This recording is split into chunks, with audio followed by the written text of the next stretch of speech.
लखनऊ की सत्य घटना है। एक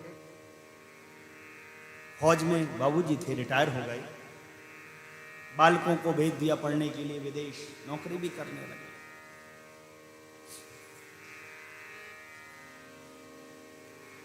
शादी भी कर लिया, घर बसा लिया। माँ रोज फोन करे, बेटा आ जाना। हाँ माँ, दीपावली में आऊंगा। दीपावली बली निकल जाए, माँ होली में आऊंगा। रोज चरकावे, लेकिन आवे ना। दो बेटे उसके, दोनों विदेश रहते।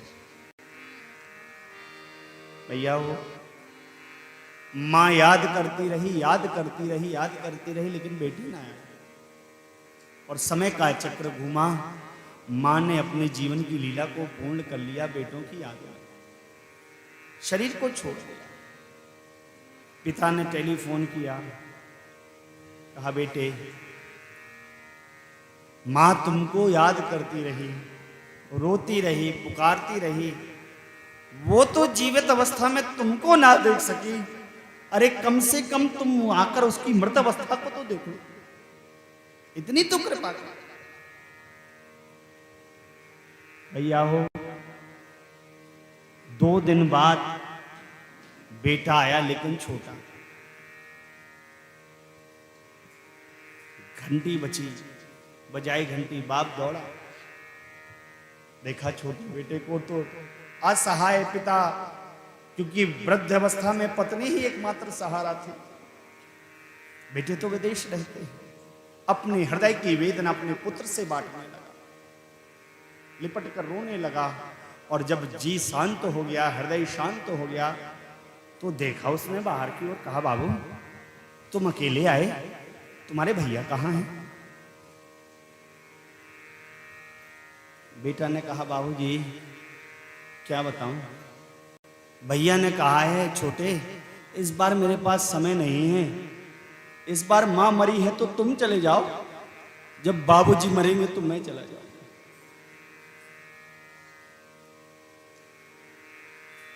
भैया हो आप कल्पना करो उस पिता के हृदय के बारे में। उसको लगा ये धरती फटे और मैं इसमें समा जाऊं।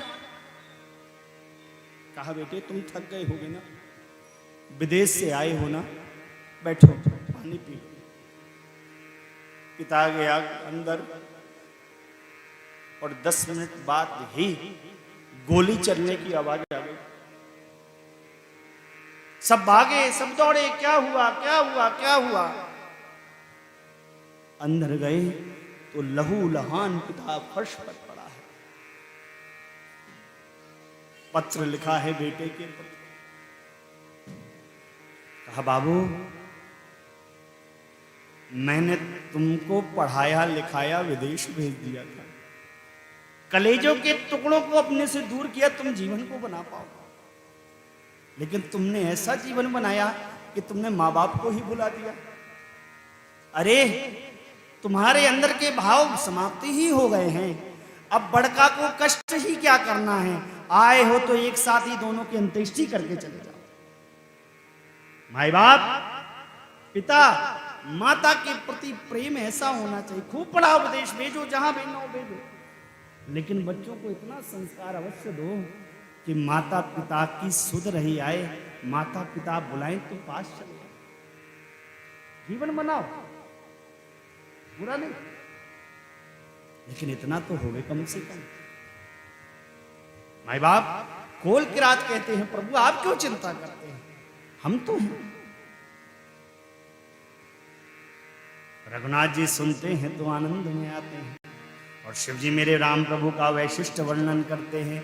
मेरे राम जी को चाहिए तो चाहिए क्या, देवी मेरे राम जी का क्या कहना, राममय ही केवल प्रेम प्यारा, राममय ही केवल प्रेम प्यारा, जाने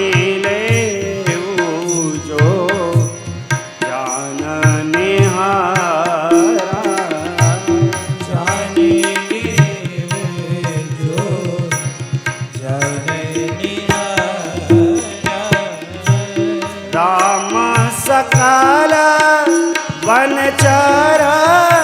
सब तो से राम सकल बरचर सब तो से कही मृदु बचन प्रेम पर पोषे कहे मृदु बचन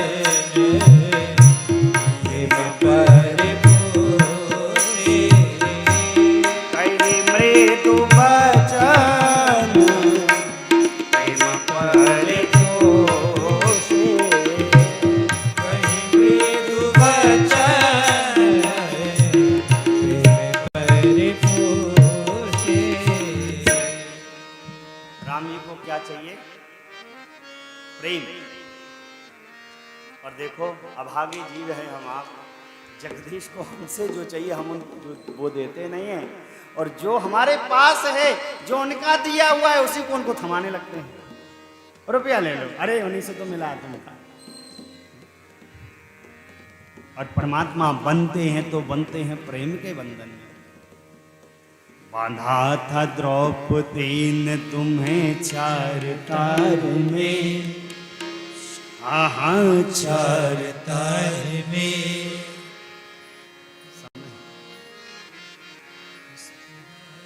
घड़ी भग रही है, आज लाइट में बहुत डिस्टर्ब। बांधा था द्रौपदी ने तुम्हें चार तार में, हाँ चार तार में खूब जान लिया बांध एक पुष्पहार में खूब जान लिया। एक पुष्पहार में। परमात्मा प्रेम के बंधन से बनते हैं। परमात्मा चित्रकूट की पावन धरा पर वास करते हैं। समय मिलता है तो बैठते हैं परमात्मा अकेले में, तो प्रिय परिजनों की याद करते हैं, रोते हैं, फिर विचार करते हैं मैं ऐसा करूंगा तो छोटा भैया और सिया जी की क्या गति होगी। शिव जी कथा को परिवर्तित करते हैं और कहते हैं कहे राम बन गवन सुहावा, सुनहु सुमंत्र आवध जिमियावा। सुमंत्र जी की वेदना का बखान करते हैं गोस्वामी जी। सोचते हैं सुमंत्र जी, अरे मति के मंद मन मेरे, कितना बड़ा अवसर था, तेरे नेत्रों के सामने श्री रघुनाथ जी चले गए, अवसर था हृदय के दो टुकड़े हो जाते, लेकिन तू जीवित खड़ा है। भैया जिस स्त्री ने जीवन पर्यंत पतिव्रत धर्म का निर्वहन किया हो, उसकी वृद्ध अवस्था में कोई उस पर चरित्र लांछन का आरोप लगा दे, जिस प्रकार उस पतिव्रता स्त्री की दशा होती है, आज वही दशा तो सुमंत्र की है। जीवन पर्यंत जिस ब्राह्मण ने धर्म का निर्वहन किया हो और जीवन के अंतिम समय मदिरा की एक बूंद ही उसके जीवा पे डाल दी गई हो, ऐसे धर्मनिष्ठ ब्राह्मण की जो दशा होती है वही दशा आज सुमंत्र जी की। माई बाप मदिरा से स्मरण आया, कृपया करके मदिरा से दूर रहिए। यदि मदिरा एक बूंद भी जीवा पर चली गई तो 3 पीढ़ियों का नाश करती है, 3 पीढ़ियों को विकृत करती है मदिरा, इसलिए मदिरा से बचिए। धिक्कारते हैं, छाती पीटते हैं, विचार किया जाना तो होगा, सोचा रात्रि प्रवेश करूंगा, दिन में तो अवधपुरवासी द्वार पर खड़े होंगे। साहब गए हैं, रात्रि प्रवेश हुआ है, महलों की ओर सुमंत्र जी गए और जाना महाराज माँ कौशल्या के भवन में होंगे, ऐसा जानकर कौशल्या जी के भवन में प्रवेश किया है सुमंत्र जी ने। सुमंत्र जी गए, देखते क्या हैं, वो चक्रवर्ती सम्राट जिसको ऐश्वर्य को देखकर देवलोक का राजा भी ललायत था, वो सम्राट अपने वैभव से ही, ऐश्वर्य से ही, मलिन वस्त्र को धारण करके अलंकारों से विरक्त होकर भूमि की शैया पर शयन कर रहा है और मुख में केवल रघुनाथ जी का नाम है। राम राम कह राम स्नेही, पुण्य कह राम लखन बैदे। हे मेरे राम, हे प्राण प्रीतम, आर्य सुमंत्र ने देखा अवधेश की ओर, चक्रवर्ती जी की ऐसी दशा। सिर को झुकाया, कहा जीव आपकी जय होवे, जीव आपकी जय हो। आर्य सुमंत्र के ये शब्द कान पे गए अवधेश, और भैया ऐसा निहारा अवधेश ने सुमंत्र जी की ओर, मानो प्राण त्यागते हुए व्यक्ति को जीवन जीने की अभिलाषा मिल गई। डूबते हुए व्यक्ति को तिनके का सहारा मिल गया।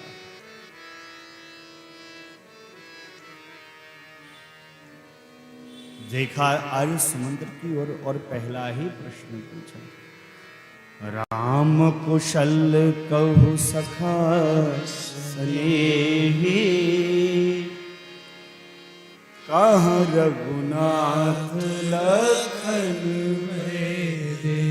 हे मेरे सखा, हे मेरे प्रिय मित्र, मेरे राघव की कुशल मुझसे कहो, मेरा वारा कैसा है, मेरा लाडला कैसा है? क्या तुम उनको साथ में लेकर आ गए ना सुमंत्र? कहो सुमंत्र, कुछ बोलो तो सुमंत्र, तुम्हारे साथ मेरा राघव आया कि नहीं आया? अरे सुमंत्र, मेरा लाडला लखन कहाँ गया? मेरी प्रिय पुत्र वधू सिया कहाँ?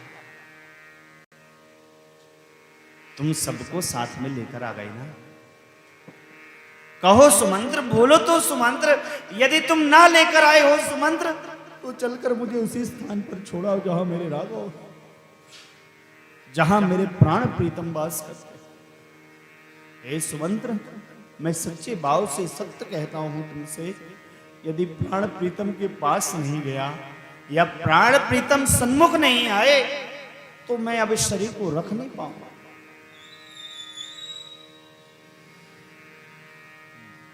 करुण वेग में उपस्थित महाराज अवधेश सुमंत्र जी समझाते हैं, महाराज धैर्यता का वर्णन करिए। आप धीर महापुरुष ज्ञानियों की सेवा में, ज्ञानियों की सभा में बैठने वाले, ब्राह्मणों की सेवा करने वाले विद्य हैं महाराज। आपके व्यक्तित्व के बारे में मैं क्या कहूं महाराज? ऐसा बंधन किया, और राम जी ने जिस प्रकार गंगा जी को पार किया उस कथा को सुना। चक्रवर्ती जी ने जाना कि मेरे राघव जी नहीं आए हैं। एक क्षण की मूर्छा आई है चक्रवर्ती जी को, और मूर्छा खुली है तो प्राण कंठ में आ रहे हैं, होंठ सूख रहे हैं, घबरा रहे हैं। कहाँ राम कहाँ लखन सनेही, कहाँ प्रिय पुत्र वधू बेटे। हे मेरे राघव कहाँ हो? हे मेरे राम कहाँ हो? हे लखन कहाँ? मां कौशल्या ने जाना सूर्य कुल का यह सूर्य अस्तांचल की ओर गतिमान हो चुका है, जाना है इसको अस्तांचल की ओर। ऐसा जानकर मेरी मां कौशल्या ने अवधेश के सिर को गोद में रखा, समझाया, बताया। लेकिन साहब, प्राण प्रीतम जब दूर हो जावे तो प्रेमी को कुछ फिर सुझाता नहीं। महारानी से कहा, महारानी तापस अंध शाप सुधि आई। महारानी, मेरे बाणों से श्रवण कुमार मारे गए, उनके माता पिता के कड़वे वचन फलीभूत हो गए देवी, फलीभूत हो गए देवी। फिर पुनः मूर्छित हुए हैं अवधेश, और अब प्राण कंठ में आ ही गए। सुमंत्र से कहा, आर्य सुमंत्र, मेरे प्रिय मित्र, तुम मेरे प्राण प्रीतम को ना ला सके। हे सुमंत्र, अब ऐसे शरीर को रखकर मैं करूंगा भी क्या जो अपने प्रेम के प्रण का निर्वहन न कर सका? मैं रखूंगा नहीं सुमंत्र, मैं रखूंगा नहीं। मेरे राम जी का नाम लगाते हैं, हा रघुनंदन प्राण पीरीते, तुम बिन जियत बहुत दिन। हे प्रिय प्रीतम मेरे, आपके बिना कितने दिन हो गए, कितने दिन हो गए, कितने दिन हो गए। ऐसा कहकर चक्रवर्ती जी ने 6 बार राम जी के नाम का स्मरण किया है, क्योंकि अभी राम जी को बन गए 6 दिन ही बीते हैं। राम राम कही राम कही राम राम कही राम तन परिहरि रघुवर वीर राम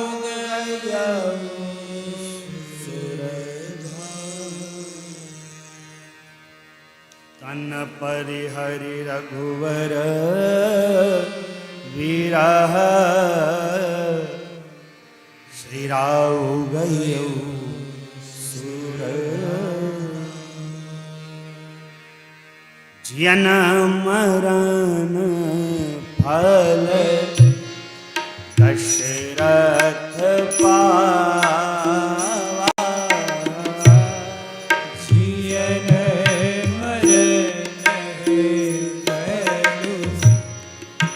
दशरथ पावा अनेक अमल जसु छावा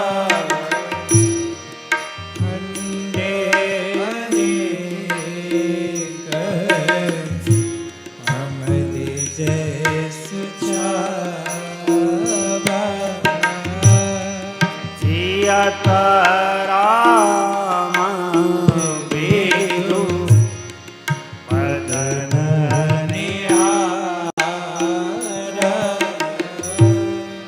जियते रामे वेदो बदनो निहारा राम वीर करी मरनु संवारा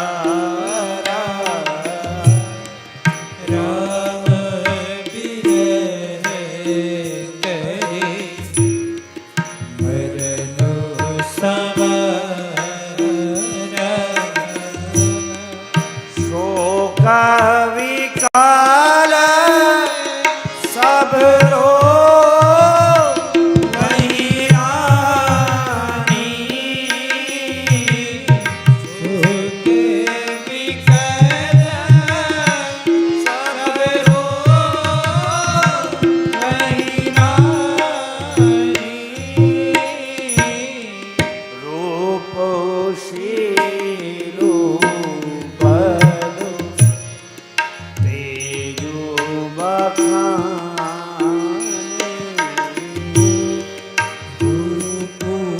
रूपशीलो बलु तेजो बखाने रूप शीलो बलो तेजो बखाने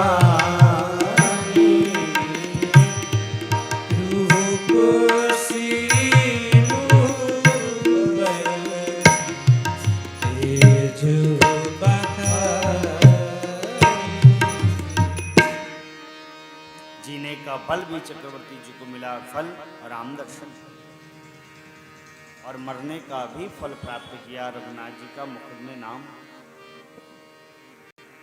तीनों लोग 14 भुवन अनेकों अनेकों ब्रह्मांड में उनका पावन यश फैला महारानियां विलाप करती है रूप का वंदन करती हैं शील का वंदन करती हैं स्वभाव का वंदन करती हैं गुरुदेव को पता चला आए कहा उदेश जल्दी कर गए थोड़ा तो रुकते एक नौका को मंगाया गया तेल को रखा गया औषधियों को रखा गया और चक्रवर्ती जी के पार्थिव शरीर को सुरक्षित किया गया दूतों को आज्ञा दी जाइए कैकई प्रदेश की ओर गतिमान हो जाइए भैया भरत और शत्रुघ्न मामा जी के यहाँ हैं अवध में हुए उत्पात को ना कहिएगा चक्रवर्ती जी के महाप्रयाण को ना कहिएगा केवल कहिएगा गुरुदेव ने आज्ञा दी है तो शीघ्र पधारे माई बाप जीवन कितना भी अच्छा क्यों ना हो कितना बढ़िया क्यों ना हो, लेकिन भगवान का भजन नहीं किया तो जीवन बेकार चला गया। चक्रवर्ती जी का जीवन धन्य इसलिए है कि जब तक राम जी नेत्र के सम्मुख थे तब भी नेत्र से राम जी को देखते रहे, और नेत्रों से राघव ओझल क्या हुए, तो मुख में राम नाम रखकर अपने मरने की लीला को संभाले। माई बाप राम नाम का सहारा हो जी, ये राम नाम जीवन में हो तो जीवन है, और ये राम नाम नहीं है तो जीवन व्यर्थ है। और जिसने राम जी का नाम गाया है वही समर जाएगा, वही सुधर जाएगा। आइए इस भाव को प्रणाम करके हम कथा को विश्राम देते हैं।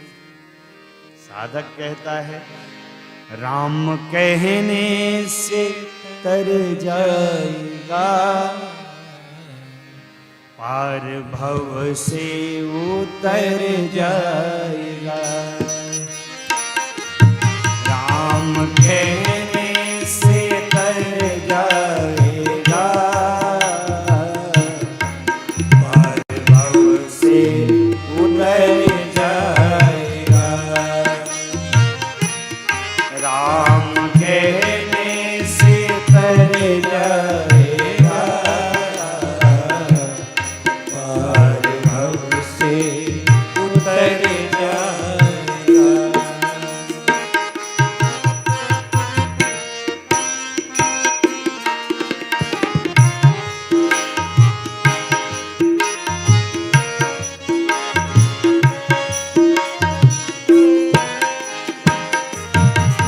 सब कहेंगे कहानी तेरी, सब कहेंगे कहानी तेरी, सब कहेंगे कहानी तेरी, सब कहेंगे कहानी तेरी, सब कहेंगे कहानी तेरी। काम ऐसा तो कर जाएगा, राम कहने से तर जाएगा, पार भव से उतर जाएगा।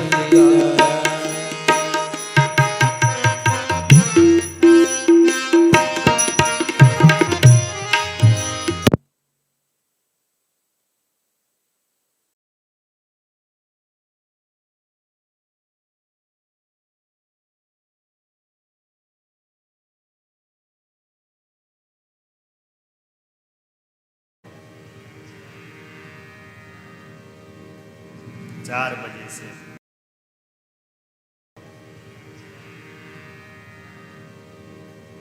4 बजे से, और परसों का समय क्या है, 3 या 3:30। अब कल हम निश्चित करेंगे कहाँ तक कथा पहुँचेगी, उसी हिसाब से निश्चित करेंगे।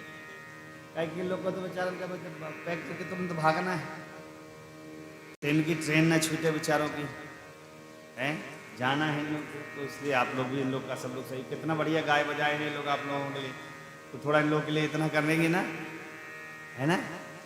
आइए चलते चलाते 2 मिनट के लिए। अरे सीता सीता सीता सीता राम गाइए, सीता सीता सीता सीता राम गाइए, राधे राधे राधे राधे श्याम गाइए, राधे राधे राधे राधे श्याम गाइए, सीता राम गाइए, सीता राम गाइए, या राधे श्याम गाइए, राधे श्याम गाइए, सीता राम राधे श्याम सीता राम गाइए, सीता राम राधे श्याम सीता राम गाइए, राधे श्याम सीता राम राधे श्याम गाइए,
सीताराम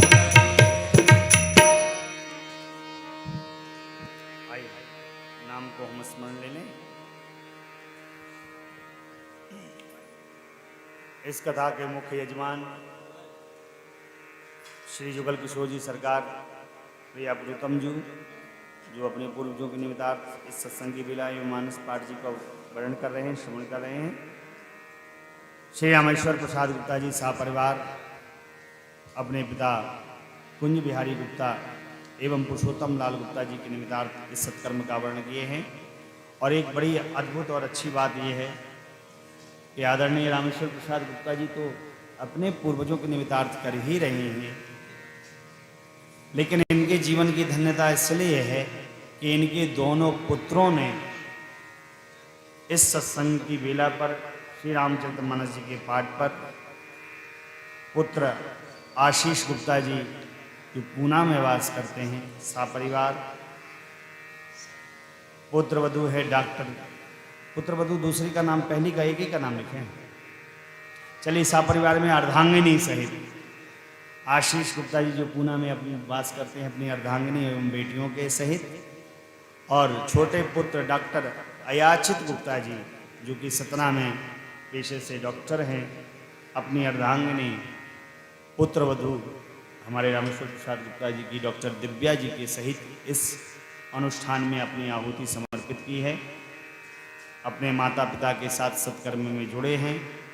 मेरी परमात्मा से यही प्रार्थना है कि इनके बालकों के ऐसे भाव को निरंतर बनाए रहें, इनके वंश में भी ऐसे भगवत भजन नानंदी महापुरुष संतति जन्म लेती रहे जो इस प्रकार के उद्यम को, कर्मों को निरंतर करते रहे।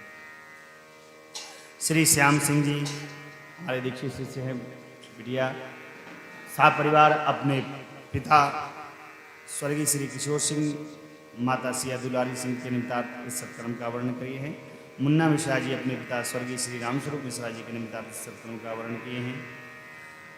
भारतीय जनता पार्टी के वरिष्ठ नेता, वरिष्ठ अधिवक्ता श्री विनोद तिवारी जी अपने पिता स्वर्गीय श्री बद्री प्रसाद तिवारी जी के निमित्तार्थ इस सत्कर्म का वर्णन किए हैं। श्री मनोज केशरवानी जी सा परिवार अपने पिता स्वर्गीय श्री भैरव प्रसाद केशरवानी जी के निमित्तार्थ सत्कर्म का वर्णन किए हैं। लालमन प्रसाद जायसवाल जी नौतनवा महाराजगंज उत्तर प्रदेश से अपने पिता स्वर्गीय श्री रामाश्रय जायसवाल एवं माता जी कलावती देवी के निमित्तार्थ सत्कर्म का वर्णन किए हैं। पवन गुप्ता जी आनंद नगर उत्तर प्रदेश से अपने पिता स्वर्गीय प्रहलाद गुप्ता के निमित्तार्थ सत्कर्म का वर्णन किए हैं। श्री मिहिर झा जी सा परिवार खैरागढ़ छत्तीसगढ़ से अपने पिता स्वर्गीय नरेश दत्त एवं माता जी के निमित्तार्थ सत्कर्म का वर्णन किए हैं। अभिषेक द्विवेदी जी सा परिवार अपने पिता स्वर्गीय श्री नागेश द्विवेदी जी के निमित्तार्थ सत्कर्म का वर्णन किए हैं। राहुल पांडे जी सा परिवार अपने पिता स्वर्गीय सुखनंदन पांडे जी के निमित्तार्थ सत्कर्म का वर्णन किए हैं।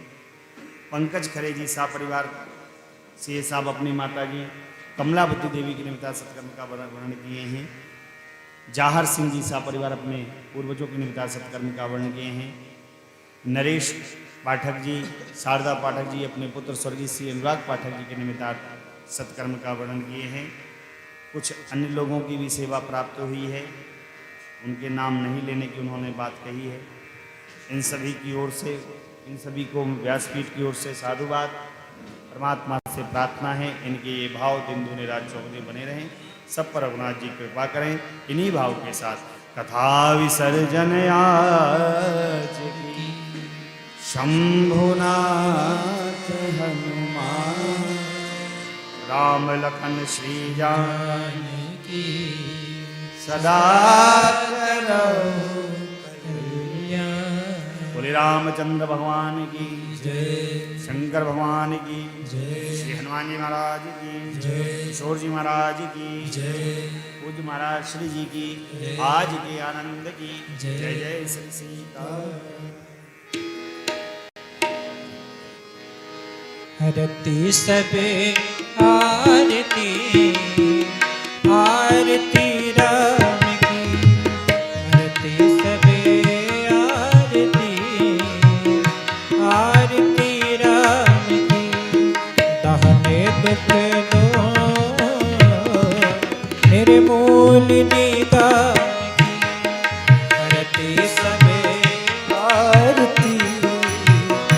आरती राम की। सुरभ सारभ दीप बरमालिका उड़ते अति बिहन सुने ताल कर तारिका। आरती सब आरती आरती राम की। भक्त हृदय भवन अज्ञान तम हरने विमल विज्ञानमय तेज विस्तारने। आरती सब आरती आरती राम की। मोहम्मद को ही कली कंज में जामने मोती की दूतिका देह दुतदानी। हरती सबे आरती आरती राम की। प्रणतन कुमुदे बने इंदु कर जानिका। तुलसी अभिमान महते बहुकालिका। आरती सब आरती आरती राम की। आरती राम की। आरती राम की। ओम यज्ञेन जगमय जन्त देवास्तानि धर्माणि प्रथमान्यासन्न तेनाकं महिमानः सचन्द यत पूर्वे साध्याः सन्ति देवाः। सेवन्ति कावकुलचमपटिभाग्यलब्धे पुन्नागजाति करवीर रसाल पुष्प बिल्वप्रवाल तुलसीधर मंजरेवे। तं पूजयामि जगदीश्वर मे प्रसीद। नाना सुगंधि पुष्पाणि यथा कालो भवानि च पुष्पांजलिर्मया दत्त ग्रहाणं परमेश्वर। मंत्र पुष्पांजलि समर्पयामि नमस्करोमि।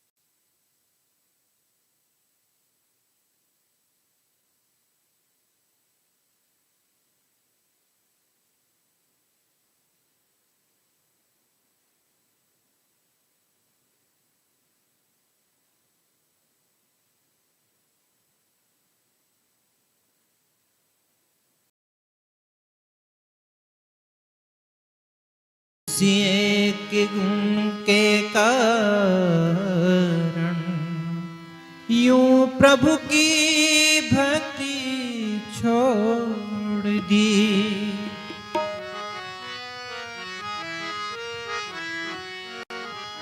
उतरा सागर में जो उसको मोती मिला। उतरा सागर में जो उसको मोती मिला। खोज जिसने भी की उसी को मिला। उतरा सागर में जो उसको मोती मिला।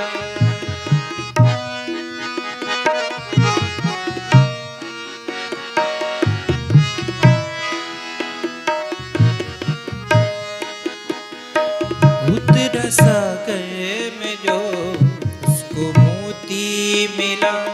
उतरा सागर में जो उसको मोती मिला। खोज जिसने भी की उसी को मिला। उतरा सागर में जो उसको मोती मिला।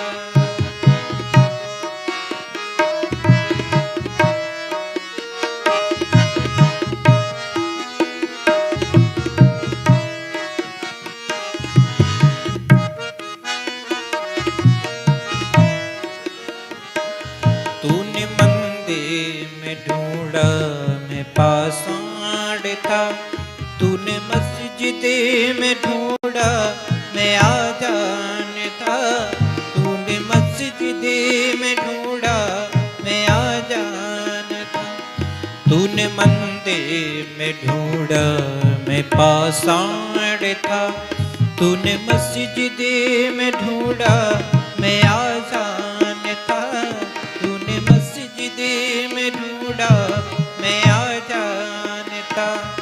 देख भीतर हूँ तेरे तेरे पास था, देख भीतर हूँ तेरे तेरे पास था, तूने देखा नहीं मैं दिखा भी नहीं, उतरा सागर में जो उसको मोती मिला, खोज जिसने भी की मैं उसी को मिला, उतरा सागर में जो उसको मोती मिला।